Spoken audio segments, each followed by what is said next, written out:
Hello students, welcome बेटा। आज हम अपनी अभिव्यक्ति और माध्यम पुस्तक से जनसंचार और माध्यम इसके बारे में जानेंगे।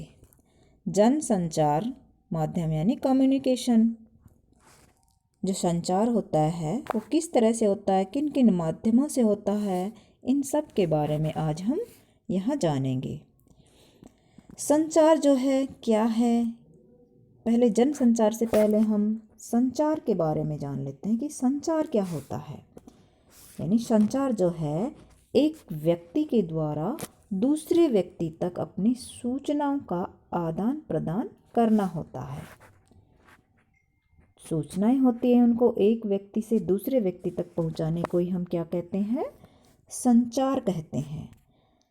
संचार जो है जिसे हम कम्युनिकेशन बोलते हैं, यानी संप्रेषण को ही संचार बोलते हैं।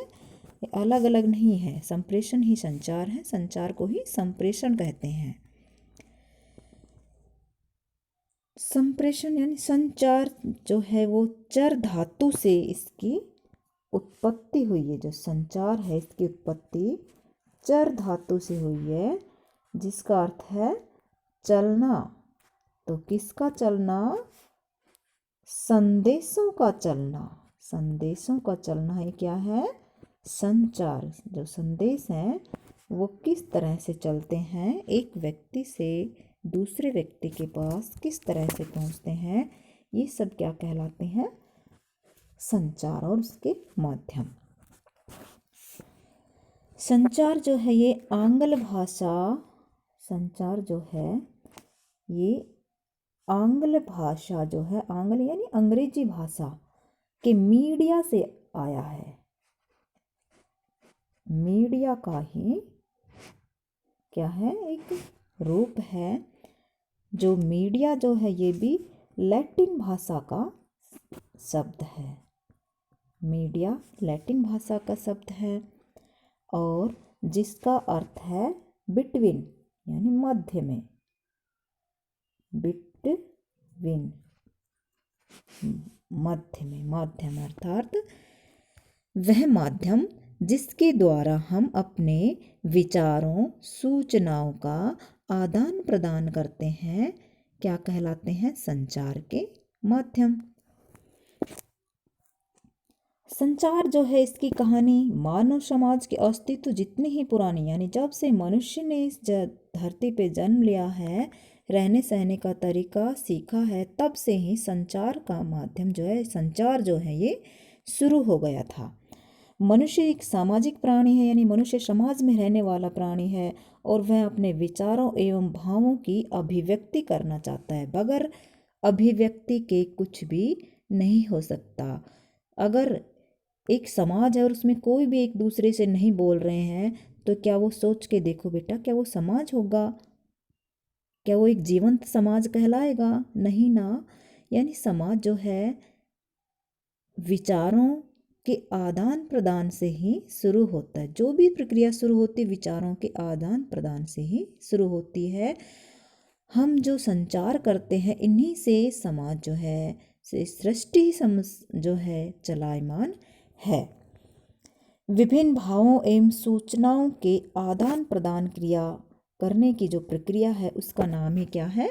संचार है। अर्थात सामान्य शब्दों में हम कह सकते हैं कि अपने भाव, विचार या संदेश किसी दूसरे व्यक्ति के पास अगर हम सार्थक शब्दों से, यानी ऐसे शब्द जिनका कोई अर्थ निकले, चिन्हों यानी जो लिपि है, लिपिबद्ध करते हैं उनको, अक्षर जो लिखते हैं इनसे, यानी लिखकर, और संकेतों यानी हाव भावों से या अपने ज्ञान या भावनाओं के द्वारा पहुंचाना ही क्या है?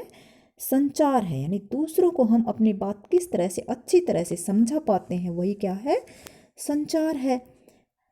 आज के समय में तो हम देखते हैं संचार के बहुत सारे माध्यम हो गए हैं। अखबार तो है ही, प्रिंट मीडिया जिसमें अखबार, पत्र, पत्रिकाएं आते हैं, रेडियो है, टेलीविज़न है, इंटरनेट, सिनेमा, आजकल लाइव भी चलता है, फ्लैश भी चलते हैं, ये सब। और हमें जगह जगह देखते हैं विज्ञापन वगैरह लगे होते हैं, एडवर्टाइजमेंट देखते हैं, टीवी जो भी है, फ़ोन, किसी में भी देखते हैं। तो ये सब कुछ क्या है? संचार के माध्यम है।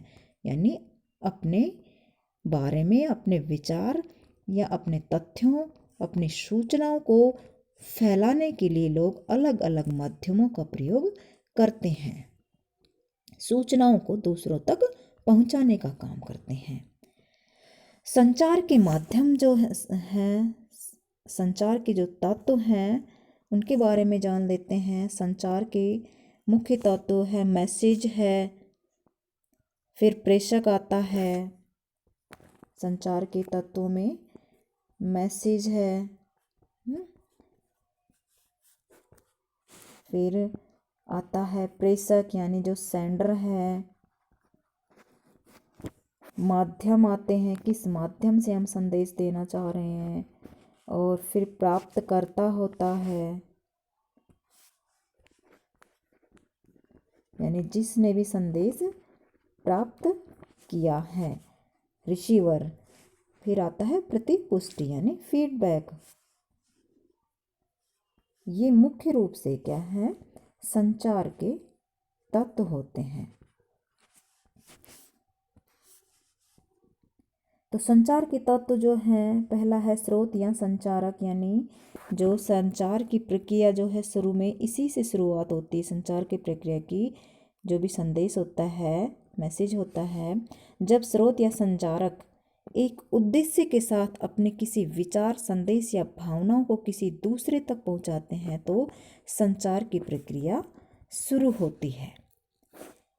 यानी जहाँ से संदेश शुरू होते हैं, किसी के मन में विचार आया कि मुझे ऐसा करना चाहिए और ये संदेश मुझे भेजना चाहिए, तो वह क्या है, पहला घटक, पहला तत्व हो गया संदेश, जहाँ से संदेश की शुरुआत हुई है।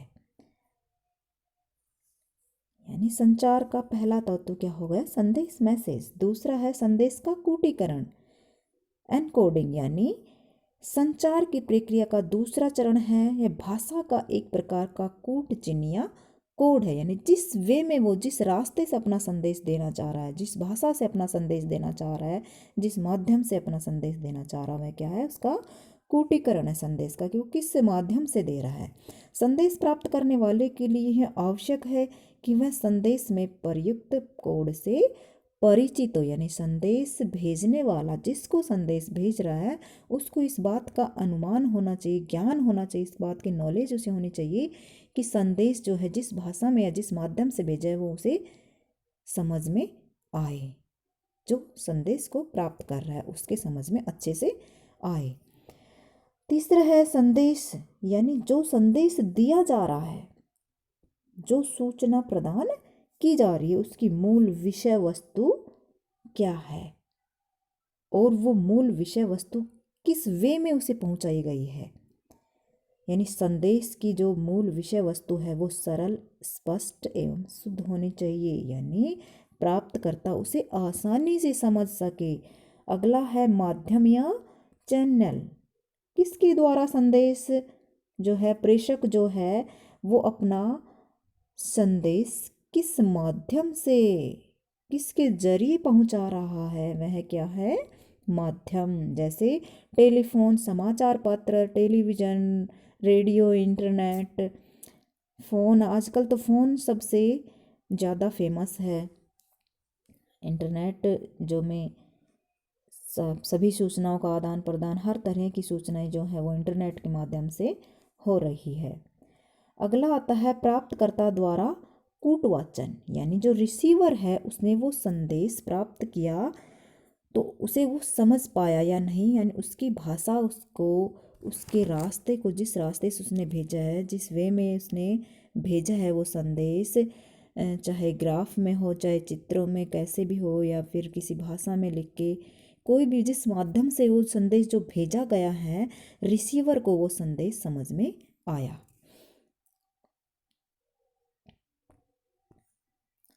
फिर आता है फीडबैक, यानी प्रतिपुष्टि।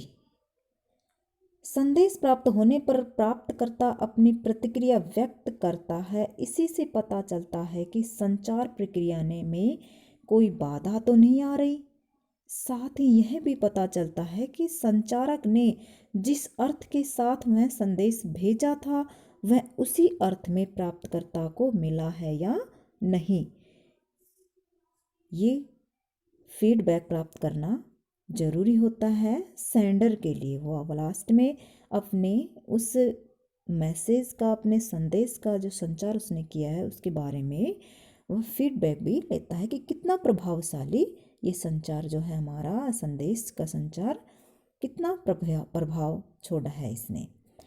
शोर जो है वो संचार प्रक्रिया में एक तरह का बाधक तत्व है, जिसके माध्यम से जो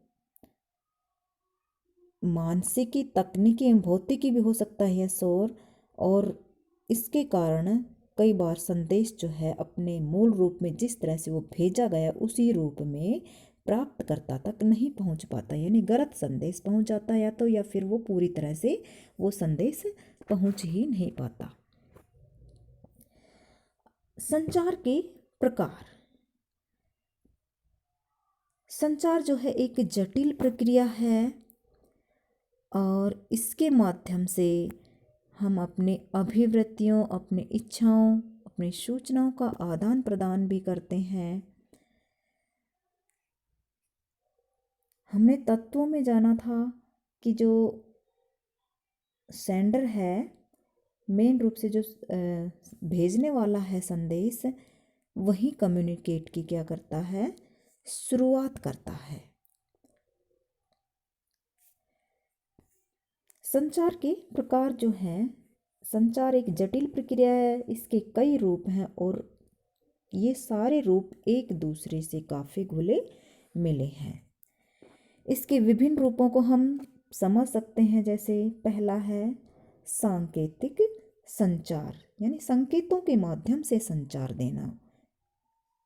जब हम अपने किसी परिचित को इशारे से बुलाते हैं तब हम इस रूप का प्रयोग करते हैं, यानी अपनी सूचना हमने इशारों के माध्यम से पहुंचाई,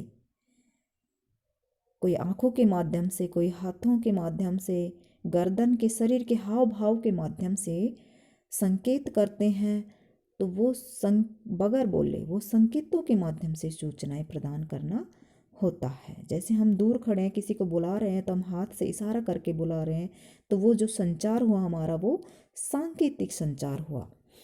दूसरा है मौखिक संचार, यानी हम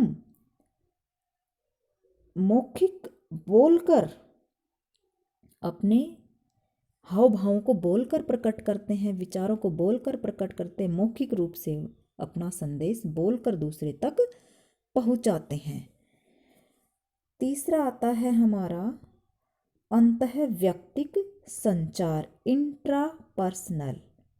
जब हम कुछ योजना बना रहे होते हैं या किसी को याद कर रहे होते तब हम अकेले होते हैं, और इस संचार प्रक्रिया में संचारक या प्राप्तकर्ता एक ही व्यक्ति होता है, यानी अपने आप से विचारों का आदान प्रदान करते हैं। हम सोच रहे बैठे कुछ कि ऐसा हो जाए, ऐसा हो जाए, अपने आप से हम बात कर रहे हैं, तो यह संचार का सबसे बुनियादी रूप है। पूजा, इबादत या प्रार्थना भी अंतःव्यक्तिक संचार का ही रूप है। अंतर्व्यक्ति, इंटरपर्सनल, यानी इंट्रापर्सनल तो व्यक्ति अपने आप से बातें करता है, और इंटरपर्सनल में जब दो व्यक्ति आपस में आमने सामने संचार करते हैं, यानी दो व्यक्ति हैं और वो आपस में अपने विचारों का, भाव का आदान प्रदान कर रहे हैं, तो वो इंटरपर्सनल या अंतर्व्यक्तिक संचार होता है। और इस संचार की सबसे बखूबी क्या है कि इस संचार में जो अंतर्व्यक्तिक संचार है, इसमें फीडबैक जो है वो तुरंत मिल जाता है। यह रूप समाज और रिश्तों की बुनियाद है। इस कौशल की ज़रूरत कदम कदम पर पड़ती है। साक्षात्कार, जो इंटरव्यू वगैरह देने जाते हैं, तो इंटरव्यू हम देते हैं तो जो इंटरव्यू लेने वाला होता है और देने वाला होता है वो आमने सामने अपने हाव भाव, अपने विचारों का संचार कर रहे हैं, और तुरंत ही वहाँ फीडबैक भी मिल जाता है कि कितना प्रभाव इंटरव्यू पर जो पूछने वाला है और इंटरव्यू जो देने वाला है उसका विचारों का कितना प्रभाव पड़ा। अगला आता है हमारा समूह संचार। जब एक समूह आपस में विचार विमर्श, यानी बहुत सारे एक लोगों का जो समूह हो जाता है इकट्ठा और विचार विमर्श करते हैं, तब समूह संचार होता है। समूह संचार जो है समाज देश के सामने उपस्थित समस्याओं की बातचीत और बहस के द्वारा उसे हल किया जाता है। विधानसभा की संसद की चर्चा, ये सब क्या है, समूह संचार का ही उदाहरण है। किसी भी समिति या पंचायत के लोग समूह संचार के द्वारा ही किसी निर्णय तक पहुंचते हैं। और जन संचार यह संचार का सबसे महत्वपूर्ण और अंतिम रूप है। जब हम व्यक्तियों के समूह के साथ प्रत्यक्ष रूप से संवाद के बजाय किसी तकनीकी, देखो बेटा, जब हम किसी भी व्यक्ति या समूह से उनके सामने प्रत्यक्ष संचार करने के बजाय, आमने सामने संचार करने के बजाय तकनीकी या किसी यंत्र का माध्यम का सहारा लेते हैं, तो वह जनसंचार कहलाता है। टेलीकॉन्फ्रेंसिंग इसी का रूप है। इसके माध्यम से हम किसी भी उपकरण या माध्यम की सहायता लेनी पड़ती है, जैसे रेडियो, अखबार, टेलीविज़न, इंटरनेट, ये सब जनसंचार के माध्यम बन जाते हैं। तो जनसंचार हम समझ गए। पहले हमने संचार के बारे में जाना कि संचार क्या होता है, और संचार उसके तत्वों के बारे में जाना, जैसे जनसंचार, संचार जो है, संचार के माध्यम से हम अपने अभिव्यक्ति, इच्छाओं आदि का आदान प्रदान करते हैं। संचार के हमने तत्वों के बारे में जाना, मैसेज जो है प्रेषक, माध्यम है प्राप्त करता है, और फीडबैक प्रतिपुष्टि, ये संचार के तत्व थे। कंपोनेंट ऑफ कम्युनिकेट, यानी संचार के तत्व। अब हम जन संचार के माध्यम जान रहे हैं। जन संचार के माध्यम यानी लोगों के संचार के माध्यम जो है वो है अखबार, radio, television, internet, cinema, print media आदि जन संचार के माध्यम हैं। बस बेटा आज के लिए इतना ही। बाकी जो है हम जन संचार, इसको हम अगली वीडियो में जानेंगे।